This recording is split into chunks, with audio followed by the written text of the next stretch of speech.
Jack escapes the mysterious footsteps near the well and rushes back home, clutching the wooden box tightly against his chest. His mind races with questions about the cryptic map and the ominous warning. In his small, dimly lit room, he lays out the box's contents on his bed, his heart pounding as he examines the strange symbols.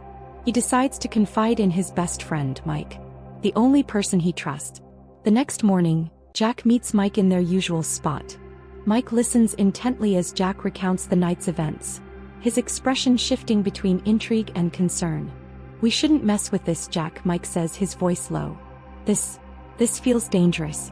Maybe we should tell someone." But Jack shakes his head. "No one will believe us. We have to figure this out ourselves.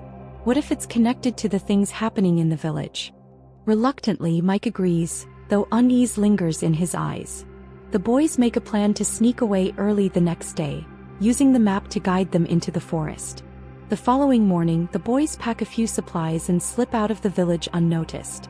As they step into the dense forest, the air grows noticeably cooler, and the cheerful sounds of chirping birds and rustling leaves fade into an eerie stillness. Each step feels heavier, as though the forest itself is watching them.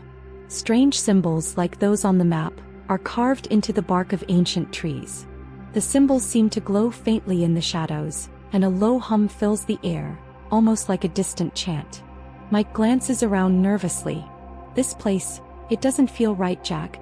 But Jack presses on, determined to uncover the truth. Hours later, they stumble into a clearing where time seems to have stopped. An abandoned village lies before them, its huts crumbling and covered in thick vines. A strange stillness blankets the area, broken only by the occasional creak of wood or the distant rustle of leaves. At the center of the clearing stands a massive stone statue, a cloaked figure holding a staff, its hollow eyes staring straight ahead. Jack approaches the statue, drawn to its mysterious presence. "Look," he whispers, pointing to the markings etched into the statue's surface. They match the symbols on the map. Despite Mike's protests, Jack steps closer, his fingers hovering over the cold stone. The moment Jack touches the statue, a deep rumble shakes the ground beneath their feet.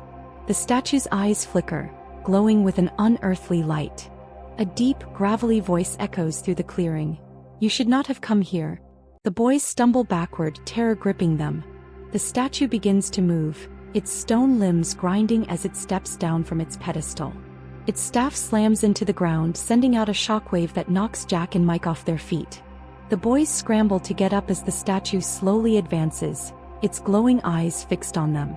Suddenly, the whispers from the forest grow louder, swelling into a deafening roar. Jack and Mike exchange a panicked glance before turning and sprinting back toward the forest. Watch out for part 3.